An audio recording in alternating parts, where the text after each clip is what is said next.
give it to them. Hey, hey, hey, give it to them. Hey, doo-doo, hey, give it to them. Hey guys, welcome back to the YouTube channel. So today in this video, I'm going to be talking about 5 hacks or whatever, things that they don't tell you about before you enter college that now, since I'm in college, clearly I'm in my dorm, now that I've learned about, and things that I've just never been told or they never gave like details on it. So I have my iPad right here with my notes and everything like that. So let's get into it. I was talking about this on my Instagram just because I was talking about how I'm taking summer classes, how I've made money actually from going to college instead of like spending money like that. I've been making like literally thousands of dollars. So just because like a lot of people have been graduating recently, like along this week and stuff like that, I'm just gonna give you guys some tea or whatever before you guys go to college, because it starts in August, so I'm giving you guys time to actually start looking into the things I'm talking about. Anyway, like I said, let's get into it. So the first one is something I've definitely talked about on my Instagram. If you guys haven't followed it, go ahead and follow it. It's Angel Kayo, so go ahead, do your thing. Anyway, I talked about this on my Instagram. It's applying for EBT. So a lot of people like to shame EBT or food stamps, as you might call it, and only poor people use it, and people are trying to abuse the system and things like that. But no, it could really be a benefit in college. I have EBT right now, and I'm so grateful for it. Inflation. Come on now, you'd be stupid to not even try. Even if you get denied, at least you tried. And if you do get it, then you're saving literally hundreds of thousands of dollars, because I think you can get it for up to 2 to 4 years. At least for me, that's what they said. So the process of applying for EBT is basically you just look up whatever state you're in, and then probably EBT, food stamps, or whatever. If you're viewing this and you live in Virginia, I can send you the link for it. I mean, I've sent it to people whenever they ask me, because every time I talk about it, people are like, send me the link, and I do it. I'm already approved, so I don't mind giving it out. It's one thing if I haven't gotten approved or if I was denied, I'd be like, no, I'm not putting y'all on. But since I'm already approved and they can't take it back, then I'm pretty much good. But basically, you just apply online. You can also apply for insurance, and that's basically it. You just have to basically meet a money requirement. Make sure you have a job, make sure you're looking for a job is what they basically require. And then also you can't make, I think for a single household, you can't make more than $1,000 and something dollars. If you're below that, then you pretty much get approved. I'm a full-time college student, and then I'm a part-time employee, so I'm not making over $1,000 per month. That's what it is. Over $1,000 something dollars per month. You can get approved if you're underneath that limit or whatever. And since I'm in school full-time, college is taking up my time and bringing my money lower, then I'm gonna get approved, and you're most likely to get approved as well. I'm not sure if this works for out-of-state students. If you come to another state and apply, I don't know if you're able to get approved. So you basically just need an address. You need to prove that you have a job, or that you're getting a job, or if you're homeless or anything like that. Let's say your parents kicked you out at 18 or something like that. You'll basically, I don't want to guarantee it, but you'll almost always get approved. But also another thing about EBT, it also works in other states. So during spring break and stuff, I went there during college spring break, and I was able to use it there as well. So if you go home for the summer, you'll still have that EBT will work in whatever state you use in the United States. So that one is definitely tea. I really put you all on with that one. Let's go to number 2. Okay, so I don't know if I'm just stupid or I wasn't paying attention in college courses or college educating courses, but I did not know that colleges give you refunds. Nobody ever told me that. I think I've been told once, but if somebody tells you something once and you're getting a whole bunch of other information about college and they tell you that thing once, that's not really in your mind.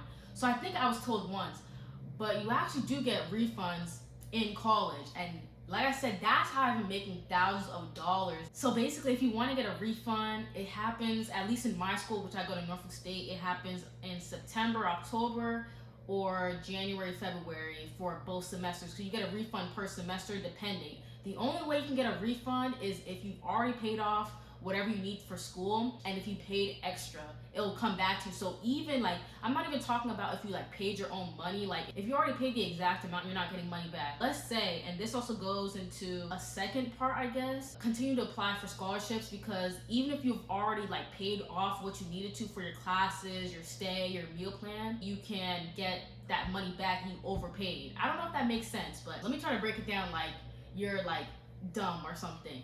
So basically, you pay the school what you need to for whatever you need to, that like your classes and things like that. Let's say you have another scholarship that just hit your account. Because everything's already paid for, you're not gonna just lose that scholarship. It's not gonna just be sitting, like it's not gonna be sitting in the bank or whatever. The school is gonna give you that money back. So even though like you never had that amount of scholarship, the school will give you that money. So example, just for somebody who's not getting it, I am at my school on a full ride, and I also got other scholarships past that full ride. If you guys don't know what a full ride is, it's basically like my schooling's being paid for, my room, my board, my tuition, all that stuff. The only thing that's not really paid for is my books. But other than that, my school is paid for. I have other scholarships, but since everything's already paid, when that scholarship hits my account, I basically receive all that money. So let's say I have a $4,000 scholarship, I will pocket that $4,000 scholarship. It will go into my account. Instead of like the scholarship being denied, I will pocket $4,000. So I don't know if they tell you this in high school or anything like that, but I did not know that. So like I said before, apply for scholarships. Keep on applying for scholarships. Even if you're in your junior year, you can continue to apply for scholarships. Those can hit your account and you can start making money. So this is also like kind of has to do with it. And a lot of people are really trying to hear this tea. And I was gonna save it for the end, but it kind of goes with what I was talking about. But take summer classes. That's why I'm in the dorms right now. It's June. Classes end in May, but I'm taking summer classes. So take summer classes, because that's really how you'll get your GPA up. That's how you'll reach the easy classes, and that's also how you'll make additional money. So there's 2 refund checks during the school year, like fall and spring semester, but there's also like you also can make money during the summer. So this is basically like a mini story time of how I made money during the summertime. I applied for summer financial aid, and you know, grants are something that you don't have to pay back. Loans you have to pay back.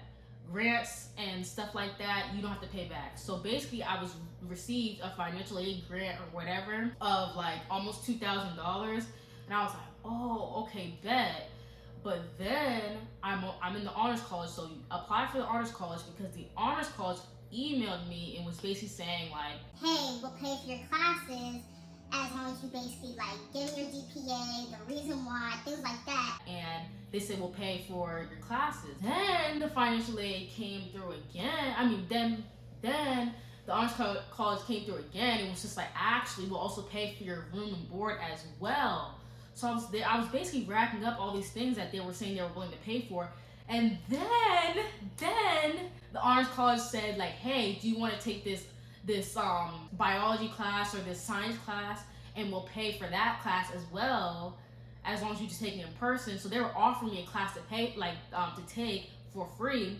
So basically they were giving me like all these different options of like how they'll pay for my summer classes, and that's basically like what happened. So if the honors college is paying for all these summer classes and all the room and board and everything like that, and I'm not getting a meal plan or anything like that, I'm just getting what I need to, room, board, and like my classes, there's still that grant from financial aid. So my class is already paid for, everything's already paid for, but financial aid, it's a grant. I can still accept that grant. Like they offered it to me. So I continue to accept the grant, and I'm pocketing that money that they were gonna give me. So that's basically like the tea I was talking about on Instagram, is that I got like honors college paid for my stuff, my entire thing basically, and then the grant was still there. I just accepted it because they still allowed me to accept it, and instead of that grant money going towards school, I'm pocketing it. So that's basically the tea that I was trying to give you guys on Instagram. So my refund check, I'm not gonna tell you guys how much it is exactly, but I'm gonna just say it's over like 5K. That's hard this summer. Okay, editing angel. I do want to say summer classes are way easier. They're shorter and they get straight to the point. Like none of that like busy work or anything like that. It's 6 weeks. And like I said, it's so easy. Also, I do want to note that when it comes to refunds, there is a limit. I'm not sure what the limit is. Like so far, like I've pocketed all the money that I've like gotten from my scholarships, but there is a limit. I just don't know what it is. Okay, so far that was 3, which the first one was EBT, second one was refund and continue getting scholarships because you'll make that money. That's how you're gonna basically get money from the school instead of like taking out loans and things like that. Third one was take summer classes. The fourth one is for all you freshmen and things like this. Is for the freshmen. Is those Instagram pages where like it's just like introduce yourself, or it's like, let's say I go to Norfolk State, it would be like NSU 26 and things like that. Basically go on those connection pages and things like that for people who are going to your school and just go through and like meet some people. I'm not saying be friends with them because like I've hung out with a few of those people that I've met from there, but they're not my friends. But it is nice to get like for people to start seeing your face and everything like that. You might recognize them in your classes. So basically get out there, start connecting. I'm not telling you to make that girl that you just met 2 weeks ago your best friend, but definitely start getting your face out there. It'll make you feel a little bit more comfortable, especially if you're like, you see that person, and I'm not this person. I won't be like, I know you from Instagram, but they might be that person, be like, I know you from Instagram, and bam, like you have somebody that's mutual that you can go to or help you out. Or if you're like in the group chat, like, hey, I need trash bags, that girl might be like, hey girl, I got trash bags. That's just a small piece of tea, because they don't tell you like how to actually start making friends like that. They're just like, College, you start making the people that you know for the rest of your lives. but how? That's just a small step to just go out on Instagram. People are on Instagram. Go follow them. Go follow them. They'll follow you back, and if they don't follow you back, unfollow them. Anyway, which one is this? Whatever. Hack number 4, whatever number I'm on. Save your dying dollars. I don't know if this is what is called at all like universities, all colleges and stuff like that, but it's basically like your university is most likely gonna have like a franchise food place in the food court, whatever, and they're gonna give you like when you have your meal plan, you can basically use those dying dollars to swipe. So at NSU we have tropical smoothie and Chick-fil-A, and I have dying dollars depending on my meal plan. I have a certain amount, and I basically just swipe it. I'm telling y'all, for the first probably 2 months of, I'm gonna say 2 months because people they really go crazy, but the first 2 months, like when school starts, when classes start, it's gonna be packed. You might be like, oh, I have 30 minutes before my next class, let me go to tropical smoothie. You are not going, you're gonna be in that line for 45 minutes, you're gonna be late to your class, and then the teacher's gonna tell you to go throw away your food. So basically, to avoid all that, just save your dining dollars till everybody just uses it, because all these newbies and all these people who are don't know what they're doing are gonna be like, oh, Chick-fil-A, I can have it every single day for free. Basically, that's how the mindset is. I can have it every day, 3 times a day if I wanted to. People will spend $150 dining dollars in a week. So basically, just wait for the people who are kind of stupid, in my opinion, to go through all their dining dollars and then just basically go ahead and do your thing. Especially in the spring semester, the first months are cold anyway. You're not gonna be wanting to go to Chick-fil-A and tropical smoothie anyway. You might as well just wait till the last 2 months or last month where it's really hot and you really wish that you could have tropical smoothie. The last one is, I know you're technically not allowed, so I'm not saying I have this, but get an air fryer. Don't be scared of these RAs and RLs and RDs, whatever I'm sorry to curse, but whatever that shit means, don't worry about them. Go ahead and get yourself an air fryer. Go ahead and get yourself a grill. Go get yourself something. Don't be stupid about it. I'm telling you, it's not gonna set off the fire alarm unless you are intentionally burning your stuff. There's not gonna be any air coming from it. There's not gonna be any smoke coming from it. The only times the fire alarms go off is if somebody's trying to smoke in the dorms. Never because somebody is using their air fryer. That probably only happened once, and that's because a spark blew or something like that. Not because the actual air fryer is just smoking up. And then I also have bins and baskets that they're not allowed to search that I keep my stuff in. I'm not tapping on myself. Y'all can't look through my things. But anyway, that's basically where I keep my stuff at. I'm sure the RAs, which are the people who go through your rooms and stuff like that and check your room, I'm sure they have stuff too, because they know we're not dumb. We are not surviving on cafe food for 3 to 4 months. Like, nobody's doing that. Get yourself an air fryer. You can use lots of things with it. Make sure you just get like liners for it, so like you can clean it and it stays clean and things like that. You can make tons of things in air fryers. You can make cookies, you can make hot dogs, you can make grilled cheese, you can make tuna melt, you can make fries, you can make tater tots, I can list a whole bunch of things I make in my air fryer. Like, come on now, I should do a college cooking video.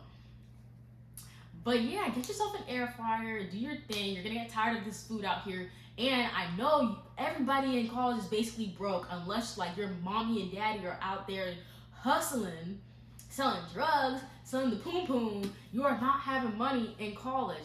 And you cannot be going out buying crab and lobster every day and you're not gonna be able to afford it. Get yourself an air fryer. An air fryer is a one-time payment of $40, $50 for a lifetime of food. And like I said, tip number 1, if you have your EBT, then you could be having food for that air fryer, okay? But that's basically like the tea that I had to give you guys. Hopefully you guys liked the video. Hopefully it made sense. Hopefully I put y'all on to some of these things. Like I said, continue to get scholarships. I know it can be annoying. You're kind of just like, what's the point? But like, even if you have a full ride, that money, you can pocket that money. So if you guys enjoyed the video, make sure you guys subscribe, make sure you guys like, make sure you guys go on my Instagram and follow and do your thing and hit me up if you guys have any other questions. I have more things I could talk about, but like, I don't want this video to be 10 hours. But yeah, deuces.